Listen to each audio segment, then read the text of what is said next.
Paz do Senhor, meus queridos irmãos, vamos para mais uma aula aí de eclesiologia, né? Vamos fazer aqui o encerramento, essa quinta aula para nós fazer aí o fechamento de algumas coisas que faltou nós estarmos falando aí na matéria, e nós vamos falar hoje sobre as ordenanças da igreja. Então nós vamos falar sobre as duas ordenanças. Nós falamos na aula passada acerca dos cargos, né, que Cristo deixou para a igreja, os cargos eclesiásticos, como que surgiram. Nós vamos nos aprofundar mais em níveis mais avançados, mas nós temos mais duas matérias que irá nos ajudar justamente em compreender a questão dos cargos na igreja, tá? Nós ainda vamos fazer Atos dos Apóstolos, que é uma matéria, e também iremos fazer aí a matéria, a história da igreja. Então essas duas matérias irão aí elucidar aí alguns acontecimentos. Então continue conosco aí, e hoje nós vamos falar sobre as duas ordenanças, ok? Então vai se chegando aí, pegue aí as suas anotações. Nós vamos aí estar dando sequência ao nosso curso desta noite. Hoje é segunda-feira, era para nós começarmos matéria nova, mas nós vamos fazer o encerramento aí dessa matéria de eclesiologia, tá bom? Então vamos lá, vamos fazer esse fechamento aí para ficar mais fácil. Se os irmãos estiverem me ouvindo aí, ok, se o áudio estiver bom, a imagem, só dá um toque para nós aí, dá um feedback aí nos comentários, para nós sabermos se está tudo ok, tá bom, meus queridos? Nós estamos acompanhando aqui os comentários, estamos entrando agora ao vivo. Esta aula não é gravada, é ao vivo. Nós estamos entrando nesta segunda-feira, esta aqui é segunda-feira, dia 30/8, estamos entrando. Agora são 8 horas e 4 minutos, ou seja, 20 horas e 4 minutos. Então eu quero trazer para você aí esta palavra sobre a nossa faculdade teológica. Nós estamos aí realizando o nosso curso básico, sempre nós falamos acerca do nosso curso básico, das nossas matérias. Hoje nós vamos dar o encerramento da nossa matéria. Nós vamos encerrar aqui hoje a nossa matéria de eclesiologia, e a nossa próxima matéria será esta matéria aqui, gloriosa, viu? Essa será a nossa próxima matéria, soteriologia. Então nós vamos começar aí a matéria de soteriologia, que vai ser a nossa próxima matéria, iniciaremos amanhã.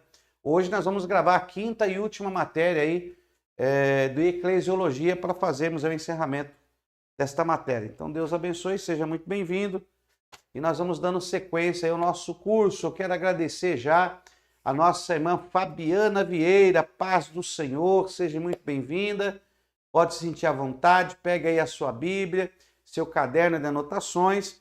Nós vamos falar de duas coisas específicas nesta noite para nós encerrarmos a eclesiologia, que são as ordenanças da igreja, tá? Nós vamos falar das duas ordenanças da igreja, que é o batismo e a ceia do Senhor. Então nós vamos falar sobre isso aí. Não iremos aprofundar muito no assunto, mas nós vamos dar aqui, falar um pouco sobre isso.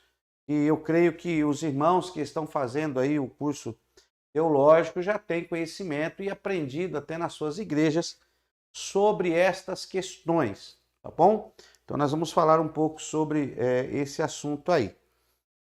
Então seja muito bem-vindo, nós vamos dar início ao nosso curso, a nossa última aula de eclesiologia. Esta é a quinta aula da matéria eclesiologia. Nós vamos fazer o fechamento aí, falando da ordenança da igreja, das ordenanças da igreja. Glória a Deus. Então vamos lá, meus queridos, sejam muito bem-vindos. Vamos iniciar aí a nossa aula nesta noite. Para mim é um prazer tê-lo conosco, você que está acessando o nosso vídeo neste momento. Eu quero lhe agradecer de coração por você assistir a nossa videoaula. Talvez nós não possamos aí apresentar para você como um exímio conhecedor da Bíblia. Nosso curso aqui é o básico. Nós estamos sintetizando o nosso curso nesta matéria de 24 matérias que nós estamos fazendo. Então nós estamos sintetizando esse curso. Eu sempre gosto de frisar no início das aulas para que o aluno saiba, porque às vezes alguém assiste, mas tem mais coisa, não falou mais coisa, porque a nossa metodologia de ensino, nós temos níveis que nós ensinamos. Então são níveis onde o aluno ele vai subindo de nível para poder aprender a palavra gradativamente. Nós não despejamos megas assuntos, megas interpretações, para que o aluno não fique conturbado, para que ele não perca alguma assimilação. Então nós vamos ensinando aos poucos, o aluno vai crescendo gradativamente, vai assimilando as matérias, aí andando degrau por degrau. E aí sim, quando nós terminarmos esse curso básico em teologia, nós entraremos para o nosso médio bacharel. Aí sim nós iremos nos aprofundar, porque todos que passaram pelo básico já terão aí o básico da estrutura para poder entrar em assuntos mais dificultosos, de difícil compreensão, várias ramificações, debates teológicos, né? Então nós vamos poder esclarecer um pouco mais, ok? Então, por enquanto, nós estamos aí nesse básico e estamos na nossa matéria de número 14. Amanhã vamos iniciar a nossa matéria de número 15 e nós vamos até essas 24 matérias que compõem o bojo, né? O bojo da nossa aula do curso básico, que é de 24 matérias. Essas matérias aí acadêmicas que estão adicionadas. Nós podíamos fazer um curso bacharel, né? Um intensivo, mas na maioria das vezes, irmãos, muitos não conseguem acompanhar, não aprendem, pegam aí essas videoaulas de intensivo, não conseguem assimilar, acham de difícil assimilar e acabam se perdendo no meio do caminho e até uns abandonam os estudos. Então nós estamos aí com o nosso básico, assimilando aos poucos, aprendendo um pouco a cada dia, e aí quando tivermos no nível médio e bacharel, aí sim você vai começar já a entrar num caldo mais grosso aí, teologicamente falando. Então vamos devagarinho, já está aí a nossa irmã Quitéria, Deus abençoe, está conosco aí na sala de aula, seja muito bem-vinda, e nós vamos dar início então à nossa aula desta noite. Muito bem, nós falamos na aula passada, nessas videoaulas que você já assistiu, nós comentamos acerca dessa igreja, né, eclesia. É muito importante você entender que a palavra igreja vai depender do contexto que ela é colocada. Ela pode ser colocada no seu aspecto espiritual, no seu aspecto humano, né? No seu aspecto literal, como igreja, como a igreja institucional que nós temos hoje. Mas já sabemos que a igreja primitiva que nós encontramos na Sagrada Escritura, ela não é como a nossa igreja atual, porque a igreja primitiva, ela não era igreja instituição, né? No sentido de ser institucional, reconhecida pelo Estado. A igreja que foi reconhecida pelo Estado, ou por que não dizer por Roma, é a igreja católica, aonde houve ali uma atrativa de Constantino com o cristianismo e surge a Igreja Apostólica Romana. Nós iremos falar sobre essa história da igreja, não se preocupe, nós vamos abordar, vai ter uma matéria que nós iremos abordar, mas a nossa próxima matéria agora não será a história da igreja. Como nós estamos falando da eclesia, a próxima matéria nós vamos falar sobre soteriologia, a doutrina da salvação. Então nós vamos entrar nesse tema a partir de amanhã. Amanhã teremos a primeira aula da matéria número 15, soteriologia, mas hoje teremos a quinta matéria de encerramento desta matéria aí. Vamos ter essa quinta aula encerrando a matéria de eclesiologia. Então seja muito bem-vindo. Juca Lopes, Deus te abençoe, já está conosco aí, já deu um parecer, né? Nosso irmão Ademir Carneiro, Deus abençoe sua vida. Seja muito bem-vindo aí conosco, continue aí, daqui a pouco nós já vamos entrar nos assuntos. Bom, vamos lá, meus queridos, deixa eu dar um parecer. Nós vamos falar sobre, hoje, nesta aula de encerramento da matéria de eclesiologia, nós vamos falar sobre as ordenanças da igreja. Falamos na aula passada um pouco acerca dos cargos eclesiásticos, que a igreja tem sim autoridade para levantar um cargo segundo a necessidade, segundo o bom andamento da obra. Então a igreja tem essa autoridade para poder levantar pessoas específicas para posições específicas para dar um bom andamento à noiva do Cordeiro e ajudar na coordenação, na organização, né? E agora, por que não dizer, essa organização institucional.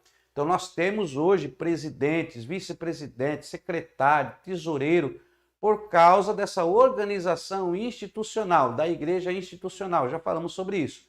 Então você já entende, já consegue separar igreja de igreja, tá? É muito importante você saber separar igreja de igreja e de igreja. Igreja no seu aspecto espiritual, igreja no seu aspecto humano, e aí temos dentro do aspecto humano que nós já falamos, né? A igreja institucional, a igreja membresia formada por membros e a igreja local, que ela tem uma posição em meio à sociedade e ela é vista pela sociedade. Aí temos a igreja quatro paredes, que é a igreja institucional. Mas temos também a igreja espiritual, a eclesia espiritual, que ela é tanto coletiva quanto unitária. Então ela é coletiva quando se fala da noiva, do corpo de Cristo, onde todos estão em comunhão com este corpo espiritual que será arrebatado, que Jesus está preparando para levar aos céus para sermos participantes do reino. Então essa igreja coletiva espiritual, ela é formada por pessoas de todos os lugares da terra. E temos aí a igreja individual. Cada um daqueles que aceitam a Jesus, daqueles que se predispõem a seguir as palavras de Yeshua, a sua vontade, o seu querer, também são uma igreja. Então temos aí o aspecto da eclesia individual que está colocada. E cada um de nós temos que cuidar desta igreja individual que somos nós, para poder também andarmos nos preceitos da palavra de Deus, tanto coletivo como individual. Então nós já falamos isso aí na aula passada, você já pegou esta visão, já consegue discernir. Então agora nós vamos falar sobre essas duas ordenanças que Jesus deixou para a igreja, tá? A primeira ordenança é o batismo nas águas, ó. Batismo, ok? E a segunda é a ceia do Senhor. Ok? Então nós vamos falar dessas duas coisas hoje. São as duas ordenanças. Nós temos que entender também que nós temos o Brit Hadashah, né? Brit Hadashah, que é a nova aliança, o Novo Testamento. Nós temos aqui a Tanakh, né? Que é o primeiro testamento. Então nós temos aqui a Tanakh, deixa eu pôr aqui, ó, Tanakh, e temos aqui o Brit Hadashah, Novo Testamento. Então você tem que entender que aqui a aliança, ela era diferente. Deus fez aliança com Adão, ó. Aqui a aliança era com Abraão, ok? Com Abraão, ó. Os judeus, porque dos judeus, Deus ia alcançar todas as famílias da terra, todas, tá? Vamos colocar aqui, ó, famílias da terra. Então nós temos aqui no Primeiro Testamento esta aliança